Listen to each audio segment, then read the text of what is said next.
बिस्मिल्लाहिर्रहमानिर्रहीम। आजकल जो दुनिया में चल रहा है, जिनके पास रहने के लिए घर नहीं होता, वो महीना महीना किराया देने से बचने के लिए एक बड़ी रकम देकर लीज पर हासिल करते हैं ताकि हर महीने किराए से बच जाएं। और अल्लाह ताला ने इस तरह के कामों से मना फरमाया है, क्योंकि ये दुनिया जो है हमें स्ट्रगल करने की, मेहनत करने की दुनिया है। हमारे लिए ये पूरे जो मौक़े अल्लाह ताला ने दिए हैं वो मेहनत करके हासिल करने के मौक़े हैं।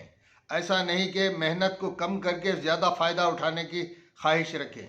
एक तो ये है कि हम अल्लाह ताला ने हमें इतनी इतनी ताकत दी है, इतनी क़ुव्वत दी है, इतनी सोचने समझने और काम करने की सलाहियत दी है, तो उस सलाहियत का भरपूर यही इस्तेमाल हो के हम इस दुनिया से वो तमाम फ़ायदे उठाकर हम अपना किराया भी दें, हम अपने घर के अखराजात भी चलाएं, हम बच्चों के स्कूल की फ़ीस का भी इंतज़ाम करें, हम घरों में कोई बीमार पड़ें तो उनकी बीमारी का भी देखभाल करें, और अल्लाह का शुक्र अदा करते हुए अल्लाह के दूसरे बंदों को भी हत्तल मक़दूर हमारे हाथ में जो कुछ होता है उससे मदद करें। इसके लिए ये है असल चीज़। और अल्लाह ताला यही चाहता है कि अल्लाह के वो बंदे जो अल्लाह ताला की बात सुनते हैं, अल्लाह ताला की बातों पर अमल करते हैं, वो स्ट्रगल करते रहें, ना कि स्ट्रगल से जी चुराएं। और अल्लाह ताला का ये बहुत बड़ा फजल है कि अल्लाह ताला ने जिस शख्स को उसने एक से ज़ायद घरों से नवाजा है, उसका अल्लाह ताला का वो फजल होता है।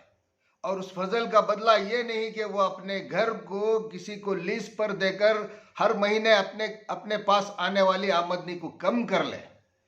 अल्लाह ताला का उसे घरों को देने का मतलब ये था कि वो जो है अपने हर महीने आने वाली इनकम से कुछ दूसरों की भी मदद करे और मुआशरे के अंदर कम एडवांस और मुनासिब किराया भाड़े के तौर पर अपने घरों को चलाए। ऐसा नहीं कि वो लीज पर देते रहे और दूसरे लोगों को घरें तलाश करना मुश्किल हो जाए और उनके लिए सिवाय लीज के कोई रास्ता ही ना हो, या फिर बगैर लीज के कोई अच्छा घर मैसर ना आए। इस तरह से समाज के अंदर लोगों के लिए मुश्किलात खड़े करना ये इस्लाम नहीं सिखाता। अल्लाह अपने किसी बंदे पर एक से ज़ायद घर देकर पर एहसान किया है, और उसके इस एहसान का बदला यह है कि अल्लाह के दूसरे बंदों को वो एक मुनासिब किराया और एक मुनासिब एडवांस के तहत वो अपना घर फराहम करे, और सोसाइटी के अंदर हर एक के बस की बात हो जाए किराए का घर हासिल करना। शैतान जो है एक मालिक मकान को सब्ज बाग दिखाता है, वो लीज पर ले जाता है, वो बैंक के लोन का बाग दिखाकर वो अपने हर महीने अल्लाह ताला का फजल आने से रोकता है, और फिर धीरे धीरे उसे दलदल की तरफ ले जाता है। शैतान कभी ये नहीं कहता कि तू अपना घर जो है इस रास्ते से आने पर वो तू अपना घर सेल कर देगा, तू अपने घर से हाथ धो बैठेगा, बल्कि यही कहता है कि तू और मजीद घर खरीद सकता है इस रास्ते से आने से। और नतीजतन यह होता है कि वो अपने बाप दादा की प्रॉपर्टी को अपने हाथों से खो देता है, और एक वक्त ऐसा भी आ जाता है कि वो मारे मारे फिरता है किराए का घर ढूंढते ढूंढते, लेकिन कहीं नहीं मिल पाता क्योंकि लीज की रकम उसके पास नहीं होती। तो इस तरह से ये अल्लाह ताला के उलट फेर हैं, दिन रात की तरह ये इस तरह से उलट फेर होते हैं। तो हमारी इस तरह की गलतियों से भी हमें बचना चाहिए। वैसे तो माशरे में आपको मिल जाएंगे कि आप जो है एक लीज पर ले लीजिए, लेकिन हर महीने थोड़ी रकम जो है मालिक मकान को दीजिए।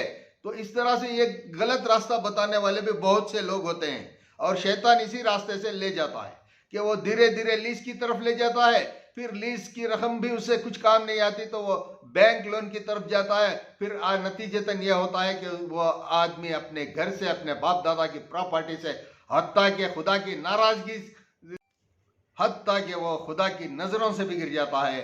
अल्लाह ताला हमें सही समझने और सही चलने की तौफीक अता फरमाए, और हमारे अंदर अगर हम हिम्मत और इस्तिक़लाल के साथ, अल्लाह की मदद के साथ, सब्र के साथ जमे रहें तो इंशाअल्लाह हमारा एक किराया क्या है, इसी हम किराया देते हुए और अल्लाह से मज़ीद फजल की उम्मीद करते हुए हम खुद ही मालिक मकान हो सकते हैं।